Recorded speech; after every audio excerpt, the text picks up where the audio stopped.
The problem with labels is that it's like a big chain that people put around their neck, and it becomes an identity that they resonate with so much that they allow the label to tell them who they are, as opposed to the reality. Welcome to Reforged, a podcast by the Authentic Masculinity Project, a place where we have raw conversation about modern masculinity, capacity, complexity, integration, and authenticity. Welcome to Reforged, a podcast by the Authentic Masculinity Project. My name is Scott Austin Martin, and for those of you who don't know me, I am a licensed professional counselor. I am a somatic processing trauma therapist, but most importantly, I'm a very proactive relationship transformation coach.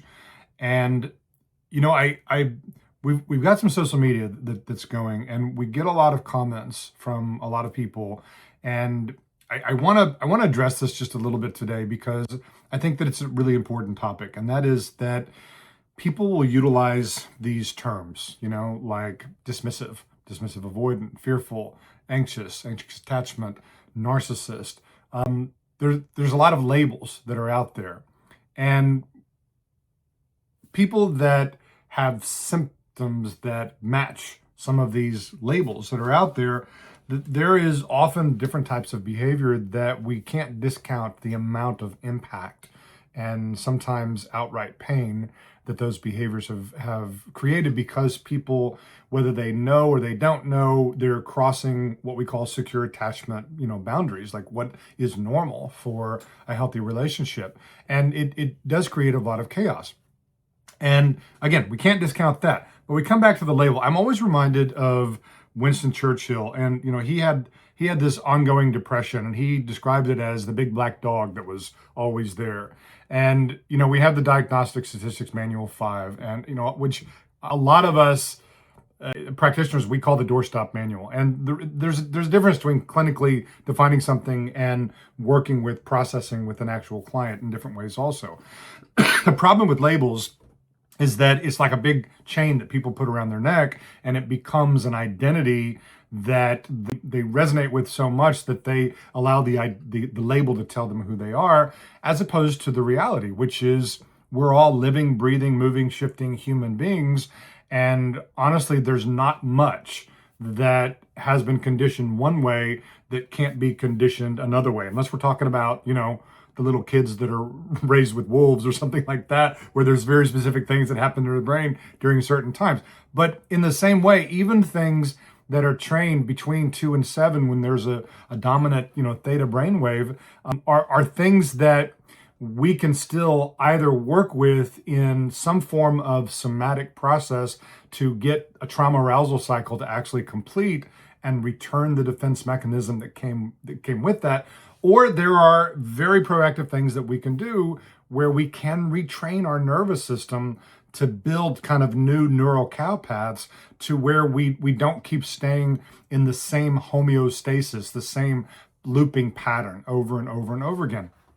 So the reality is that we have two major behavior operant reinforcement kind of systems. And there's probably more than that, but there's two that I've really sat with, and this stuff kind of fascinates me. And I hope that there's not too much clinical speak here, because I really want people to understand this.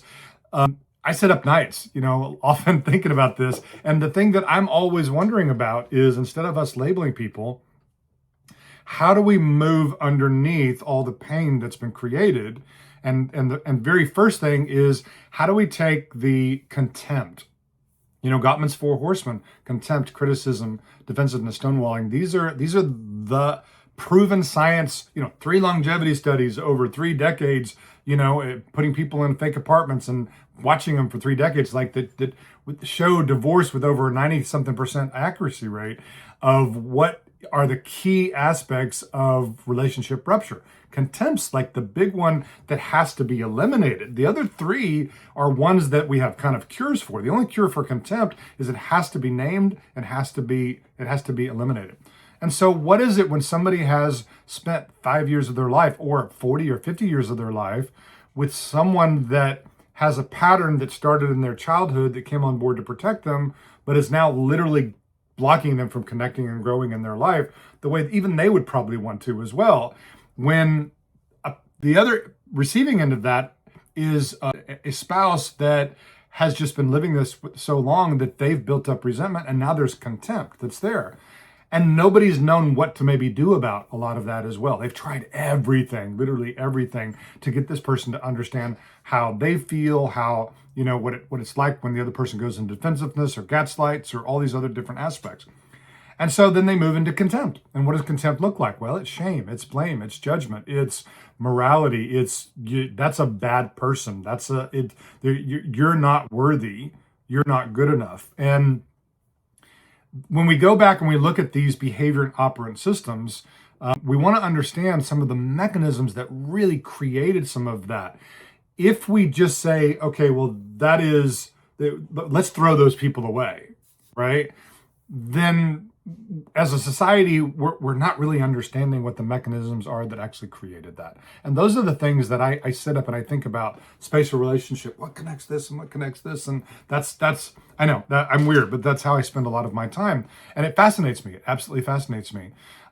There are very predictable, aspects of in childhood between the ages of 2 and 7, when we're dominantly in theta brainwave, where what a child is modeled with, what they witness, the things they actually experience, like actual traumas also, but also a lot of the modeling. Like we know, for example, that children of Holocaust survivors are prone to PTSD and anxiety.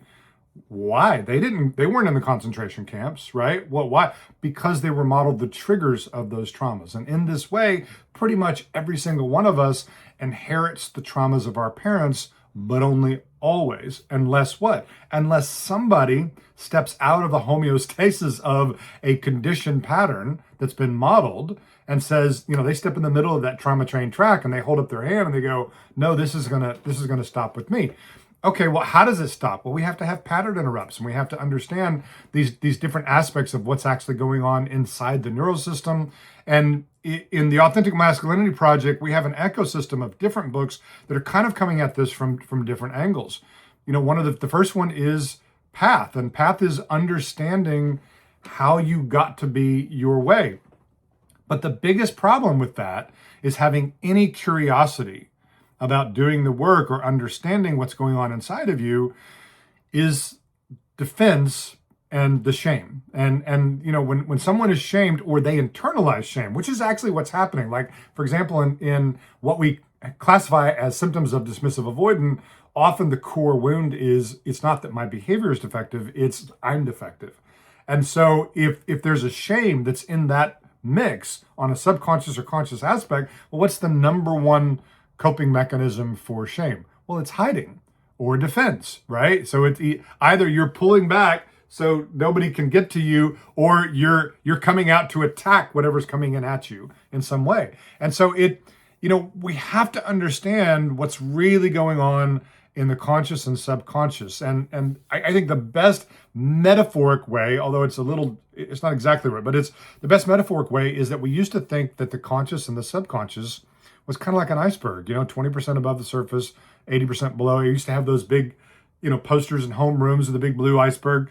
And the reality is it's more like 1 to 1 million with layers and compartments. That's why we have these different modalities like internal family systems and parts work, shadow work, different ways that we can get these parts of us inside us that are at war with each other to do a really simple kind of thing, which is what? We got to have a negotiation and convince all of the parts that we need to be rowing all of our rowmen in our rowboat in the same direction. That's kind of what the work is that we need to do.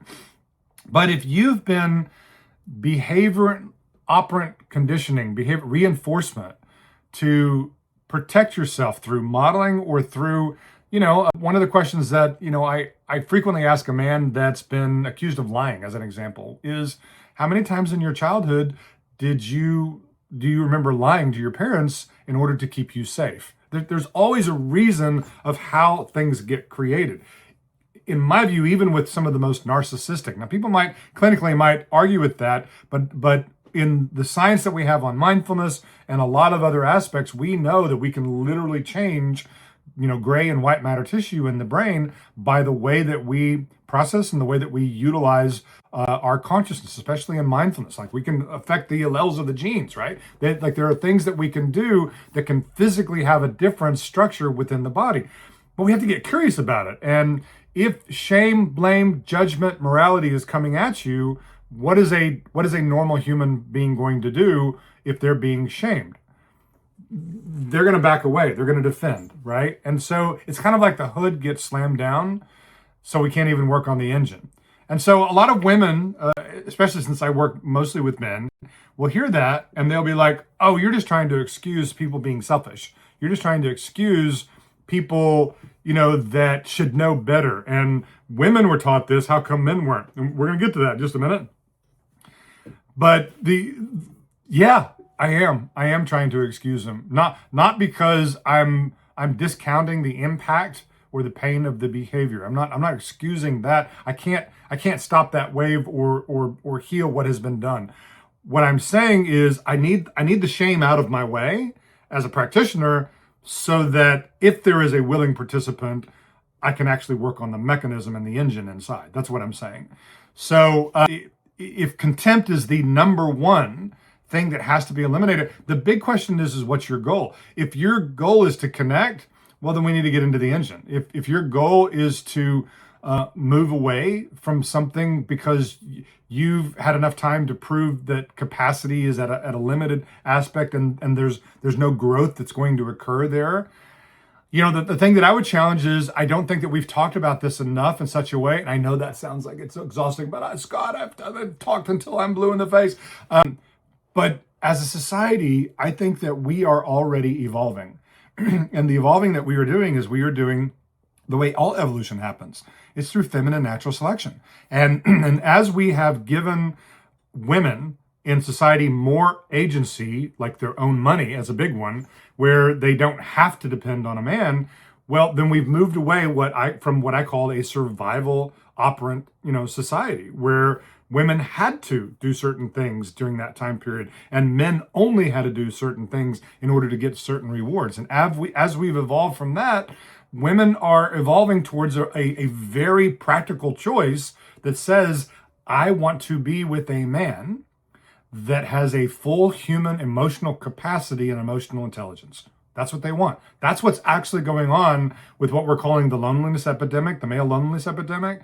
That when women aren't, this whole aspect of, well, you need 6 inches and 6 feet and 6-figure income. Okay, that's a very, very selective range of objective reality of what women actually want. What do they want? They want all the other domains of life for men to have capacity to contain. Life requires load. It requires load. Somebody's got to handle shit for life. Somebody has to.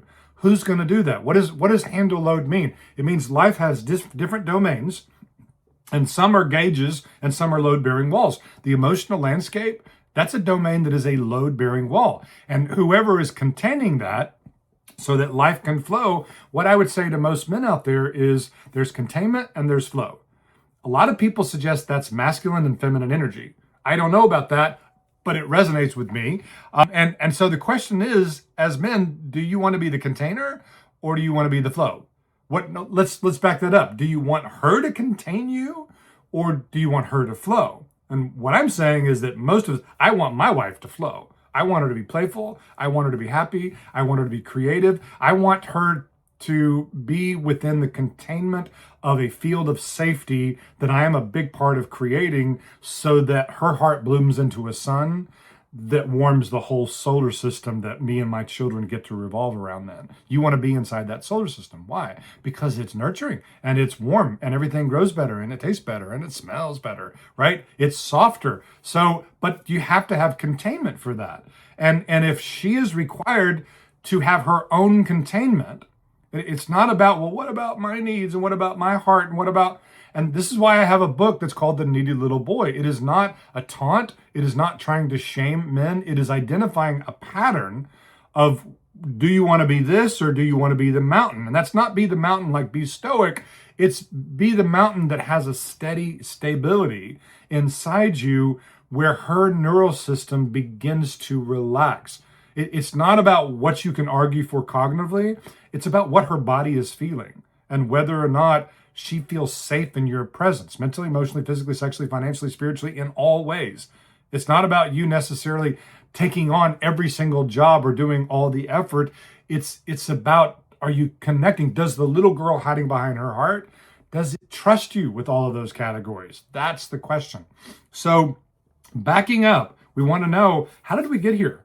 How did we get here? So, okay, so we all know the word patriarchy, and that's a trigger word for people on both sides, in this ridiculous gender war, when the actual, I think, the actual goal of the species is to connect and, actually create, right? So, but if we back up to the patriarchy for thousands of years, where in small towns, villages, tribes, we still had community in a lot of different aspects. These are load-bearing walls of emotional, intelligence, really. And so when we sent the men in the beginning of the industrial age to the towns to work in factories and warehouses and things, what did we do? Well, one, we kicked out a lot of their normal emotional support from other men, right? And then you cannot be a good cog in the wheel of production or resource if you are emotionally expressive. It's not efficient.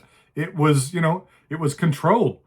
And it was controlled so much, like we had to fight for, a 5-day workday. Like, there's so many things that we've evolved that people don't understand. Let's go back to the children of Holocaust survivors and, 1 to 1 million. Yeah, there's a homeostasis of how our neural systems get used to being, that then filters through the rest of society, where we began saying, in a very mechanized version of the patriarchy, this is what a man is, or real man does this. And what we did is we created a performance masculinity, not an authentic masculinity. We gave structure, and we basically said that men don't feel vulnerability, and it's not okay to not be okay.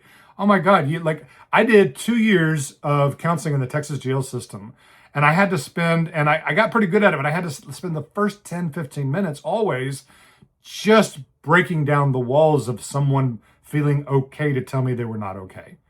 Literally, we have to figure out how to raise the hood before we actually look at the engine. So when we go back, the industrial society wasn't the only part of that. We had 2 world wars, and how many other wars in the last century? I mean, a lot. What did that do? Well, it's a simple question. Can you take millions of men and send them off to kill other millions of men and let them keep emotional responsibility? So the whole alpha bro thing truly began with a big old poster.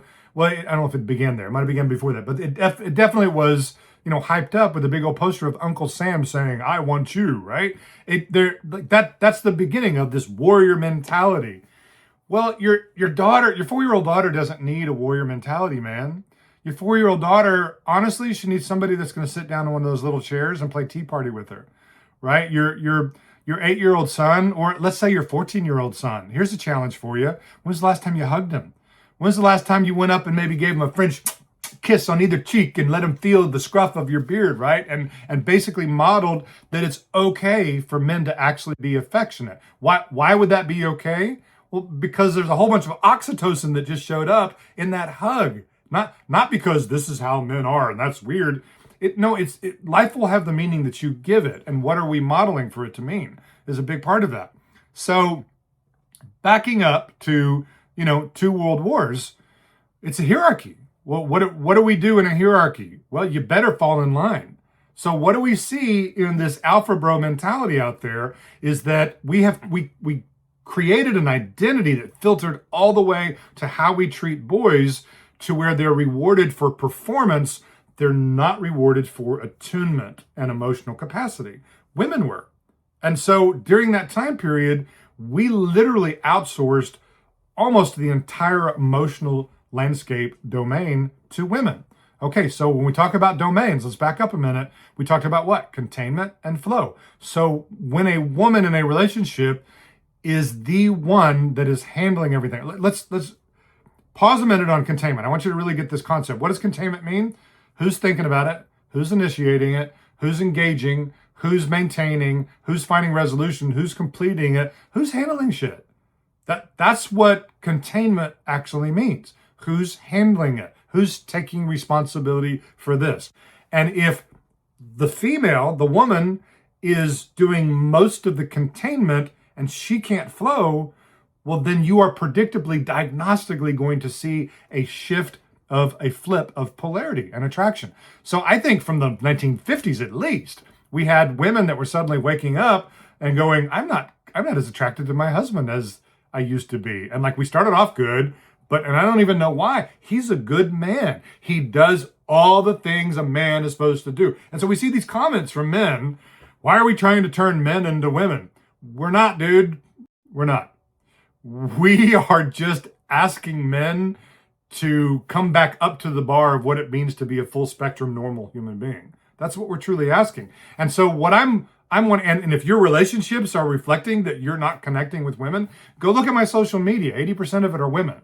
And that's not who that's not my clientele. I help individual women often, and I work with couples, but 90% of my clientele are men. That's who my demographic. Most of my material is talking to men or about men. And when I'm talking to women, I'm mostly asking them in the system of how everything works is to not abandon themselves, to become sovereign over somatically processing their own neural system in such a way that they aren't exhausted, right? And to learn what secure attachment boundaries actually are, Gottman, contempt, criticism, defensiveness, stonewalling, how those works, what are the rules, to learn that, and for all of us to have a clarity on a new vocabulary that understands the mechanisms so that you can articulate it. And for most women, natural selection involves what? Extinction. That's what it involves. Well, what do we call that within a human relationship? We call that access, right? So the finality of that is we're divorced and we're separated. We're not with each other anymore. That's the finality of female natural selection, evolution, right? So what are the stages of that? Well, the stages are quit over accommodating. Back up. You state a boundary. Number one, know what a boundary is. There's so many of my clients that don't actually know what a healthy boundary is. So actually get clarity on what a healthy boundary is, then learn how to communicate it. And then once you've communicated it, if the system doesn't move, remove yourself to some degree from the system. So it looks like I can't fill your needs now because I have to take care of my own needs. I've asked you to help me with my needs. Now, this is not a place for us to weaponize. And I can hear a lot of people on both sides here going, yeah, but then, especially the men that go, well, she's using affection and sex as a weapon, and she's withholding that unless you what? Be a normal dude? So this is an important factor. Sex is not, or affection, is not a load-bearing wall. It's a domain. It's not a load-bearing domain. It is a gauge. If you require sex, affection, in order for you to be a normal, stable human being that acts within the boundaries of secure attachment, that's not okay. You need to be called out a little bit by another man on that one. That's not okay. It's your job to create safety. A woman's body will not open if she doesn't feel safe. So that's why we have a book called Safe, that's not even a relationship repair. It's an under 100-page book that basically says, look, this is the minimum standard for intimacy, and it does not assure that you get intimacy, especially if it's been a while, because her body has to get used to feeling safe. So when does that even, the possibility of that happen again? Well, it happens again when her body tells her, right? And if you haven't learned about containment of these other domains, then what I'm saying is this is how you cultivate what you actually want, because you're the one that's creating the environment of what you're getting. If you connected really well at one point, then chances are it's not an incompatibility issue. It means that life has increased load, and the way y'all hold load, and the way especially each person handles containment and how that works in a relationship is predictably, diagnostically creating what's going on with polarity, but only always. Now, are there always exceptions to the rule? Sure. Come hire a coach. After that, go see a therapist on the specific. But what's the goal? What's the goal? Is the goal to connect? Well, then engage in learning how to connect and stop engaging in learning how to be a victim, right? So we've got these two different things. First, society is absolutely in core times of certain brain activities of our life, behavior operant reinforcement conditioning boys and girls differently. It is happening. It is still happening. It's still being reproduced because of, that generational thing we talked about. The other aspect is because we have created so much trauma in this world, is that between those ages of 2 and 7, and then other aspects happening after, but especially during that time period, if you look at what a child is exposed to, and then you look at what they struggle or suffer with over here in their adult life, you will see a lot of correlations. Now, I know correlation does not mean causation, but in my work, it's a really fruitful area of especially us doing some form of somatic process in order to do what? There's a defense mechanism. So let's go to someone that has symptomology of, say, for example, dismissive avoidant. What's the norm there? Well, the norm there is that in some way in their childhood, their heart was not valued, it wasn't honored. And so a child will not blame their caretakers. A child will blame themselves. And when their internal reality doesn't match the external reality that's coming at them, they will turn down the knob of their polyvagal, of their neural system, so they don't have to experience the pain. So when we want to know about, we talk about, well, he just doesn't have empathy, and that normal people have empathy. Yeah, you're right. Empathy is a normal human experience when somebody has neuro-emotional capacity. And if the world told them to turn that down so that they don't remain in pain when they're 6 or 7, right? And they haven't, and neurons that fire together, wire together, and now they're 34, and that hasn't been readjusted, or they don't know how to readjust that, or they haven't learned anything about how to do any type of somatic process or a reorienting of the neural system, that, one can be very quick and another one takes time as well. These are different ways of working with the system, and they don't even know that. All they know is that they never get anything right. They're always wrong. They're always the bad guy, and they internalize a shame wound. And I'm not enough is probably one of the biggest masculine wounds. And it's dangerous to women and it's dangerous to themselves. I'm not arguing the impact. I'm not. I'm saying we have to put down the contempt long enough. We have to stop the bombing of the contempt long enough for them to get in there and actually have a curiosity of working with their own neural system. Now, what do we see? And what's the problem with that? Well, the problem with that is that most men are going to hunker down. A lot of men are going to hunker down. And they're not actually going to get curious until what? Until that survival masculinity that they were conditioned with, until that taught them to perform, right? Be the man, right? Step into the space and pretend and access entitlement, right? That's all a part of that as well.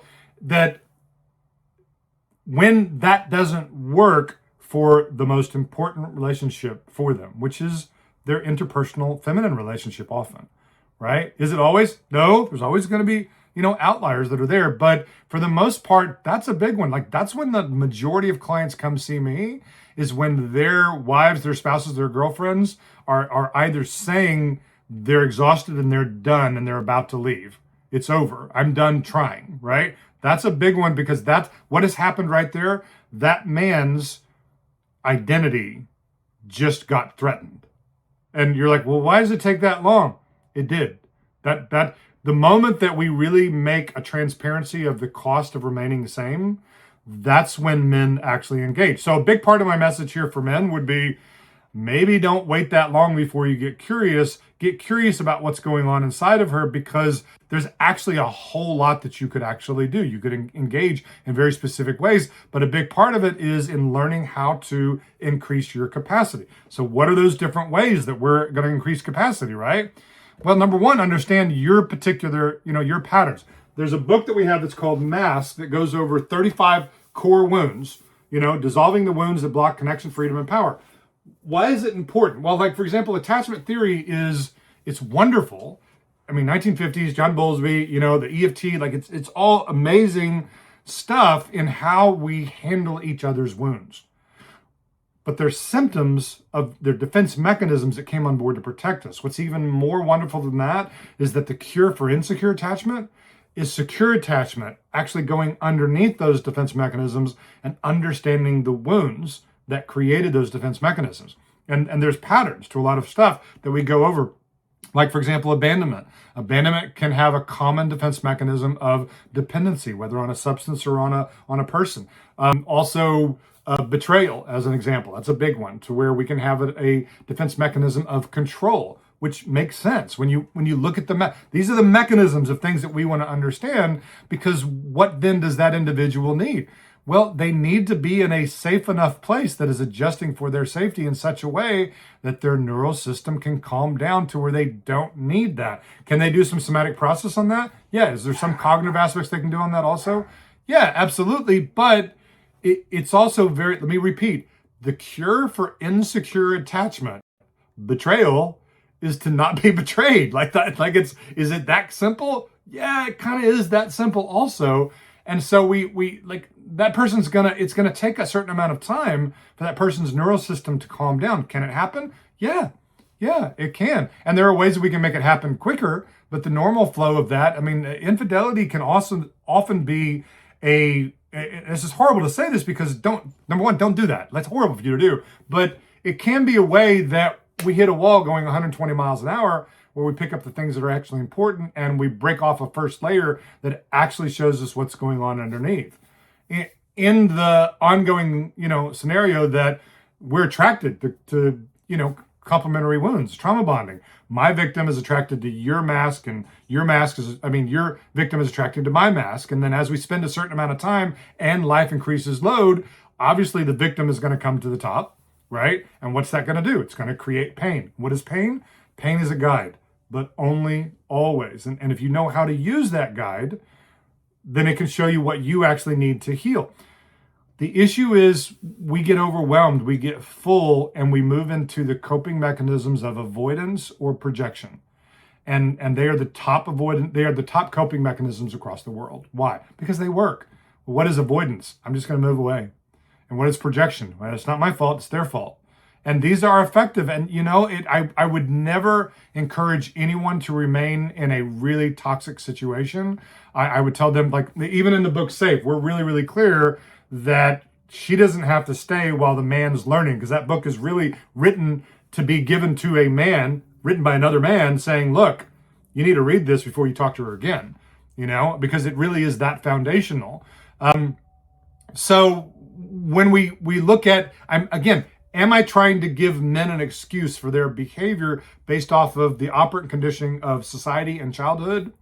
Yes, I am. I'm sorry. Yes, I absolutely am. I'm trying to give them a golden bridge. But here's the caveat. Men, now that you know why you possibly may be the way you are and what's actually going on in the system, now you're responsible for doing something about it. Because if you don't do something about it, well, guess what? There are normal, secure attachment boundaries of the way healthy people actually hold a relationship. And as a society, we are moving in that direction.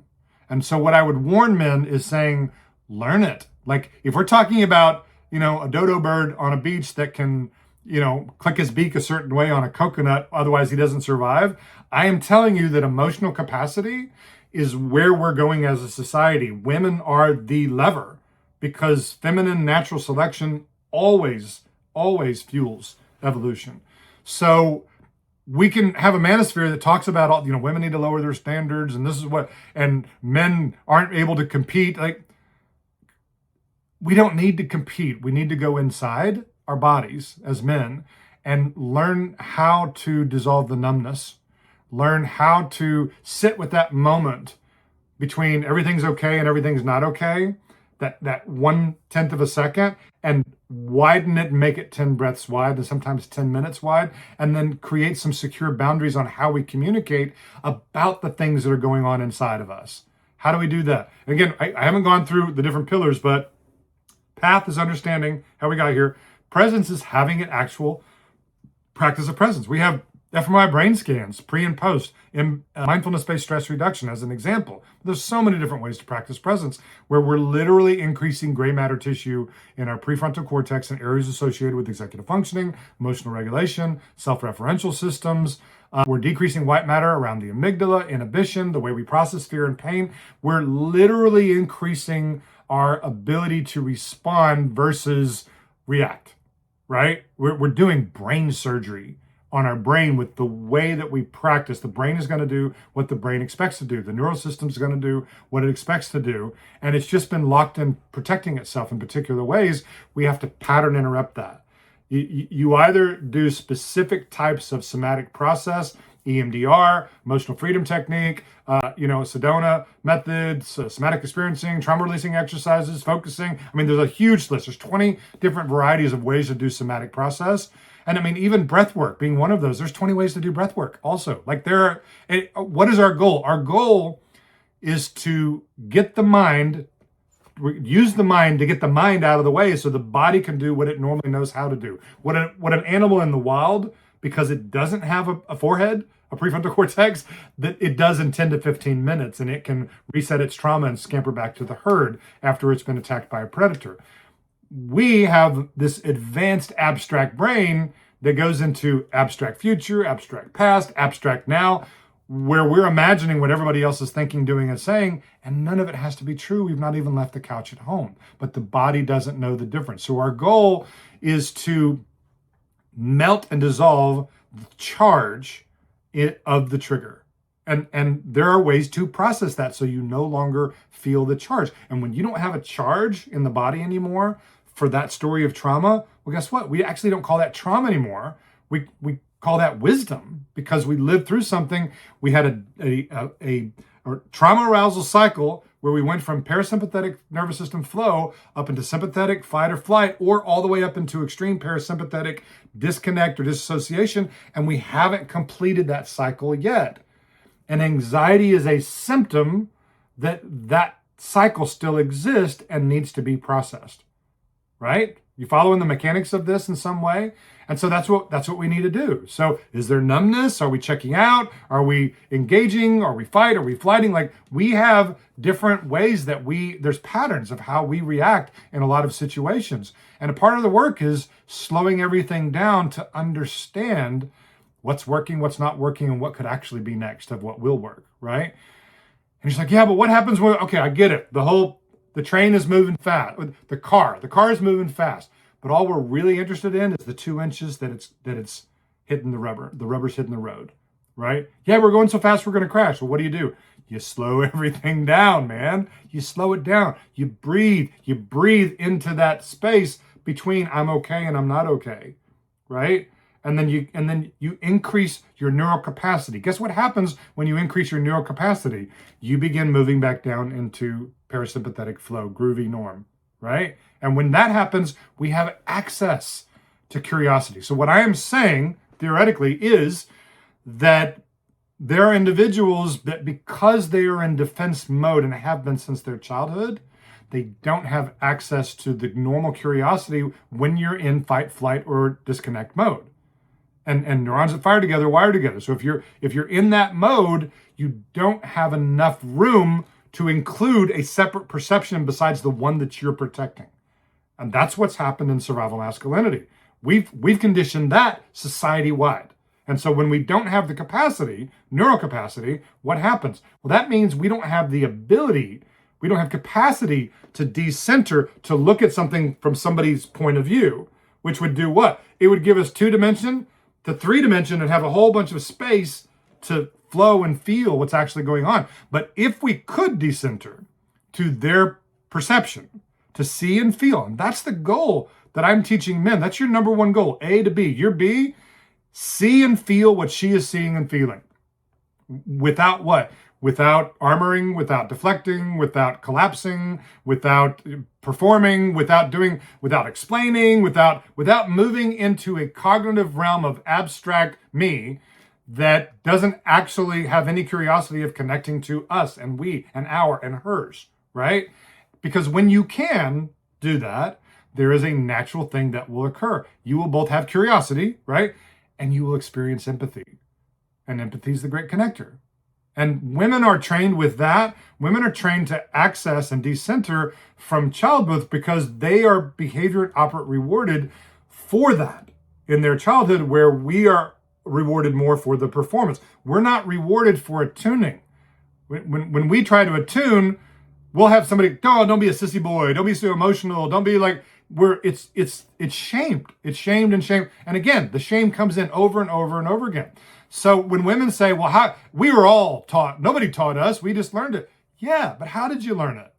You learned it because it was reinforced and it was practiced as well. So, are there other aspects, gender-wise?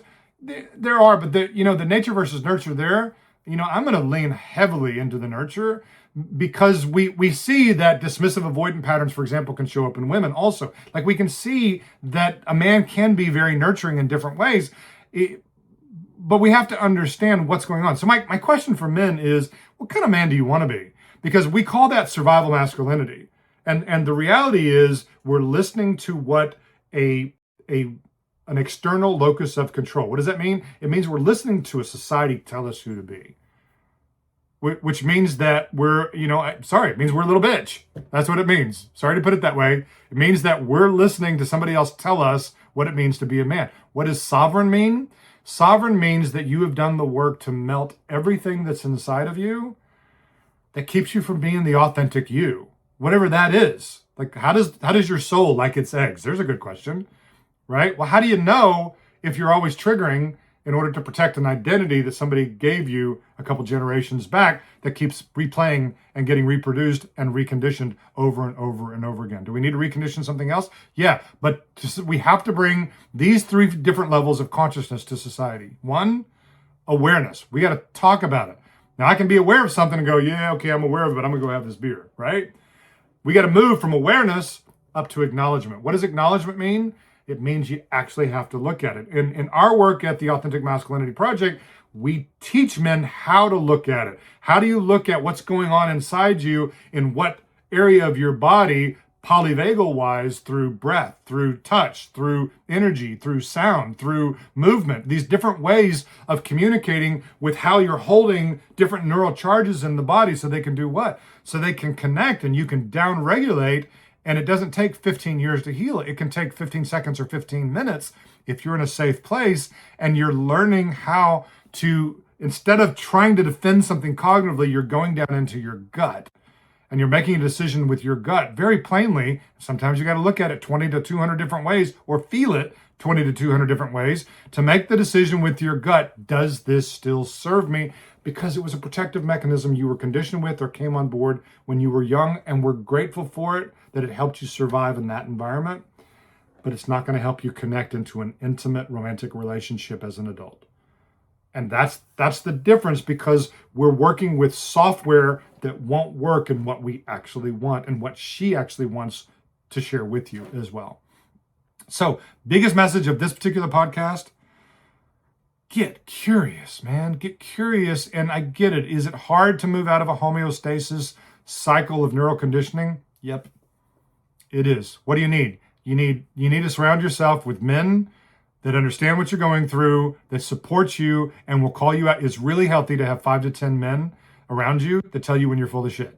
It just is. And you need pattern interrupts, and then you need a plan on how to actually move in these different aspects of path, presence, process, and then strategy. Like, we haven't even got to the strategy yet. Gottman, EFT, like all the human needs, psychology, all these amazing ways of coaching somebody that are phenomenal strategy. But the main point is, do you have the capacity to have the stamina to engage in strategy? And if you can't move out of your hunkered down bunker of protection to see through the scope of her on the other side, when the reality is there is no battlefield and it's your wife sitting next to you on a couch. Like, if you can't move out of that, well, you got to cover the foundations first. And so this is why we have the book Capacity, to introduce men to a lot of the terminology of what's actually going on, and then get around people and ask questions. There's so much help out there, man. There are so many different ways.